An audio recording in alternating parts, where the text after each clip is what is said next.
Salut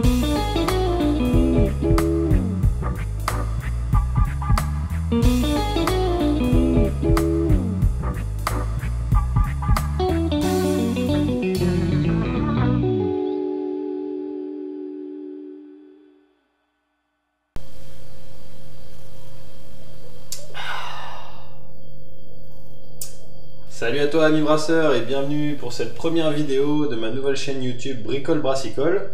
Chaîne YouTube dans laquelle on va s'intéresser à la bière et plus particulièrement au processus de production de la bière, à savoir le brassage. Voilà. Donc pour cette première vidéo, on va essayer de répondre à la question qu'est-ce que la bière, et on va rapidement survoler les 2-3 principes de base du brassage de bière. Voilà, alors qu'est-ce que la bière? Eh bien, comme tu le sais probablement déjà, la bière c'est une boisson fermentée. Et ça signifie qu'en fait, ce magnifique breuvage n'est rien d'autre que le milieu de fermentation consommé par nos levures. Voilà, donc ça veut dire qu'on va y trouver tout un tas de produits qui auront soit été fabriqués par les levures pendant la fermentation, soit tout simplement qui n'auront pas été consommés par nos levures et qui seront restés tels quels. Voilà, donc lorsqu'on sait ça, on comprend que le gros du travail du brasseur, ça va être d'apporter à nos levures un milieu de fermentation qui soit sain et qui leur permette de procéder à la fermentation dans les meilleures conditions possibles. Voilà. Donc comment on va faire ça? Eh bien tout d'abord, il faut comprendre qu'est-ce que c'est un milieu de fermentation sain pour nos levures. Eh bien c'est un milieu qui va contenir de l'eau en grande quantité, de l'eau donc avec ses différents sels minéraux, qu'on va pouvoir éventuellement ajuster en rajoutant ou en enlevant pour être adapté au style de bière qu'on souhaite brasser. Dans un milieu de fermentation sain, on va également trouver de l'oxygène dissous, des sucres fermentescibles et des acides aminés. Alors l'eau, les sels minéraux et l'oxygène, on le trouve assez facilement, hein. Vous prenez de l'eau du robinet, il y a de l'oxygène dissous dedans et elle contient des minéraux. Ce qui est un petit peu plus compliqué, ça va être d'y apporter les sucres fermentescibles et les acides aminés. Alors où est-ce qu'on va trouver tout ça? Eh bien, on va trouver ça dans ce qu'on appelle le malt. Donc ce que vous voyez ici, c'est du malt d'orge.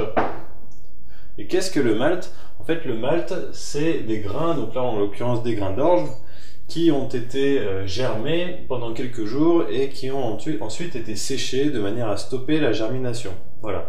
Donc ce processus, c'est ce qu'on appelle le maltage et on y reviendra plus en détail dans une prochaine vidéo. Donc ce malt, en fait, il va contenir en grande partie de l'amidon, mais également des protéines et des enzymes, très importantes. Alors pourquoi? Parce que les enzymes, ce sont des grosses molécules qui vont permettre en fait de découper notre amidon en plus petites molécules qui seront donc des sucres simples qui seront fermentescibles, et également de découper nos protéines en briques élémentaires qui ne sont autres que les acides aminés dont on parlait un petit peu plus tôt. Et donc de manière à faire fonctionner les enzymes qui sont déjà présentes dans ces grains de malt, on va procéder à l'empâtage, qui est donc la première étape du brassage.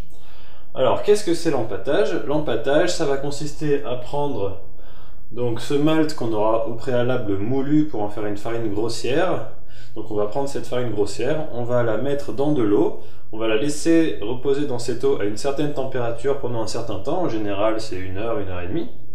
Et en fait cette température, on l'aura choisie de manière à favoriser l'activité de nos enzymes qui vont donc venir découper notre amidon en sucre fermentescible. En faisant ça, on obtient un liquide, après filtration, on obtient un liquide qu'on appelle le mou, qui est donc un liquide sucré, qui est d'ailleurs délicieux, je vous conseille de le goûter la prochaine fois que vous brasserez de la bière. Et ce mou, il va contenir en fait déjà tout ce dont on a besoin pour procéder à la fermentation. Donc il y aura de l'eau, des sels minéraux qui étaient présents à l'origine dans notre eau avec l'oxygène dissous, et il y aura à présent donc les sucres fermentescibles et les acides aminés qui auront été produits pendant l'empâtage.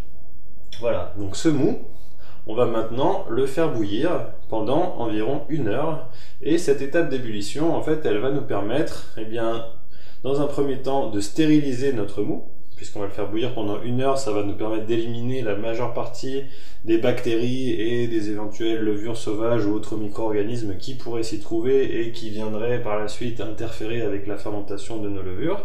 Donc cette stérilisation, elle permet de faire place nette pour avoir une fermentation propre par la suite. On va également profiter de cette phase d'ébullition pour venir rajouter des houblons, que vous pouvez voir ici.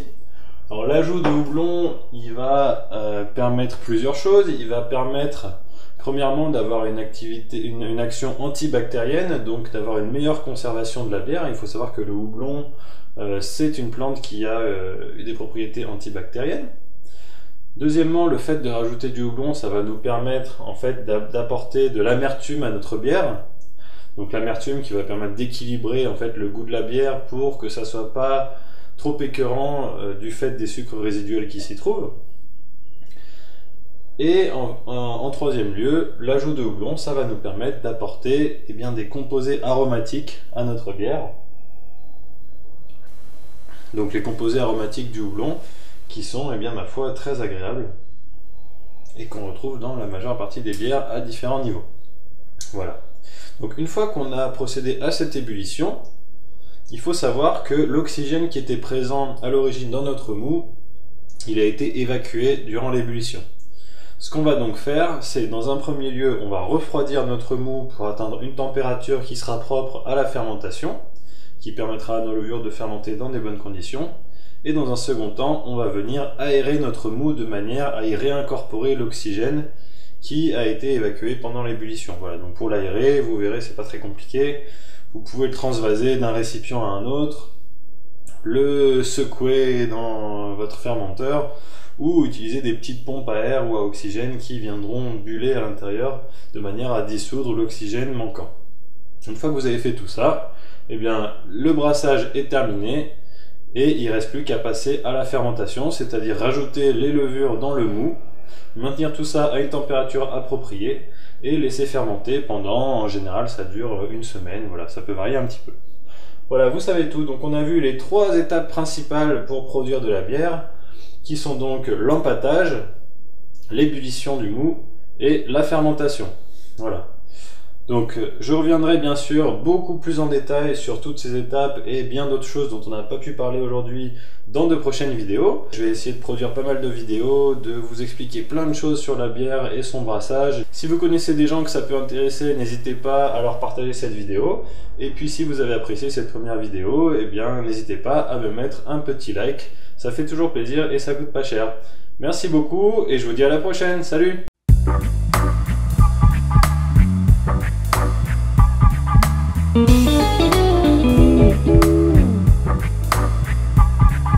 Thank you.